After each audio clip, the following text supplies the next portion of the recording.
Homeschool mom here. Okay, so, and my name is Rorree. So I'm going to share with you guys what the reason that I went to homeschool in the first place. So my daughter was in private school. She's been in public school, private school, and homeschool. She's back in public school now. But in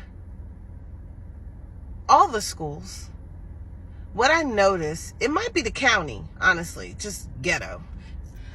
Ghetto fabulous, professional ghetto-ish, as one of my friend's mom would say.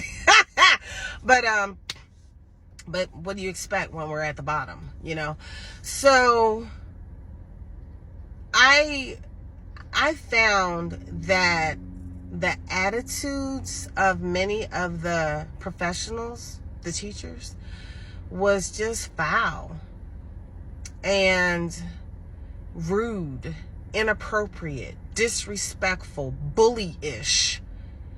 And this was in the public and the private school setting. And when it was in the private school setting, I was like, the hell if I'm going to pay for you to bully my child? That's not happening, And my child, when she was in those settings, she was more of a straight A student.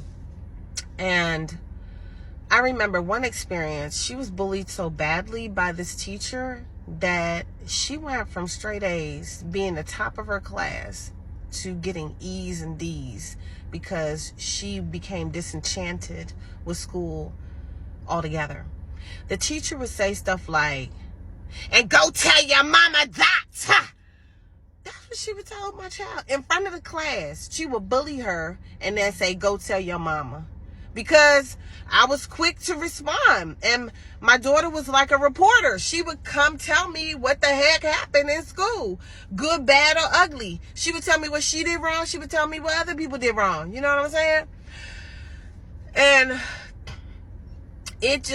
she was bullied so much by this teacher that I wrote an 11-page letter to the NAACP, the Board of Education, and to the school.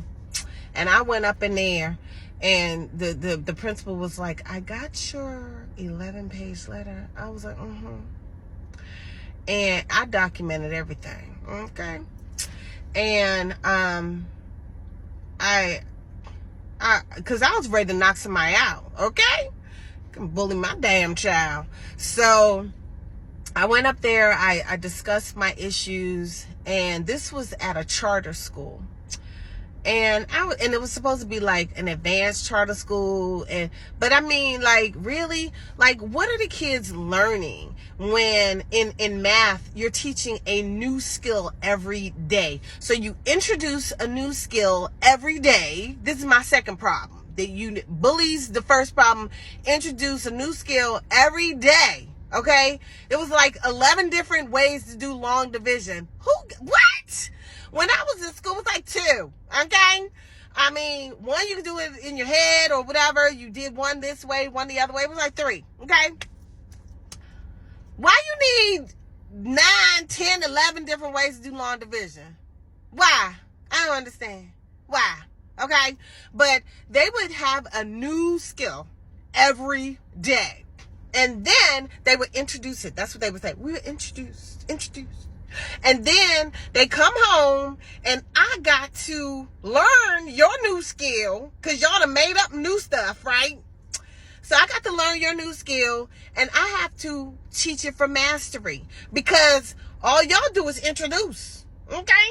Y'all don't teach for mastery. You introduce. You introduce a new skill every freaking day. How is somebody supposed to master something if you introduce a new skill every day? I don't understand. So, when I talked to the Board of Education, I was told that mastery was 70% or 75%. What? That's mastery? Are you freaking kidding me? That's almost failing. When I was in school, a C was like average. And get a 70, that's almost getting to below average. What the fuck? And you saying that's mastery? Oh my God. because your standards are low. You expect nothing. You expect mediocrity from these children. That's what you're getting. That's why half the kids be dropping out of school. They're apathetic. They don't give a freaking frack anymore. You are throwing too much at them. A new skill every day is insanity, and thinking that a C is good. The hell? Okay. Those were my main reasons.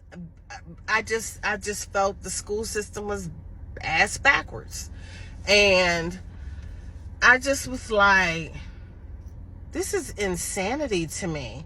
And then I wanted my child to be more well-rounded with her education. And I don't believe in just learning something to pass a test, because that really doesn't do much for you, you know? And then you definitely gonna forget it right afterwards because you didn't master it in the first place. But my child was the type that had a great memory. So she could ace the stuff, but did she really know it? No, because you're throwing too much at these kids. And what do you really want from them? Do you really want them to learn? Or is this just so you could get some money, so that you could get funding for this? Are you just trying to get some scores so that you get some money? Like, what the heck? Do y'all really care about these children? And that was my problem. And it was other things that happened, but those were the main things. I just didn't believe in the teaching style of this county. And the public and the private school were similar. I had bullying in the private school. I was like, I'm paying for a bully? Girl, I will knock you out. You keep messing with my child. And so, so that was just that. So that's why I left and went to homeschooling. And for the most part, I would say that it was a great experience. I definitely recommend homeschooling for whatever reason you have. It's more going on now as to reasons why I would probably homeschool, especially if I had a little person, with the things that they're forcing on these children so young. And I'm not getting into that, but if I had a little person, really little person, I would probably homeschool big time. Because, and the system, unless I lived in a county that had a great school system. Like when I lived in Texas, I lived in the Plano school district. At the time, I think they were the number 2 school district in the country. And I had no issues with her education from age 3 in the settings that she was in. She was at Primrose School out there. That no issues when I was in Plano, Texas. But when I came back to this place, my Lord, why did I do this? But anyway, y'all, I'll see y'all in the next one.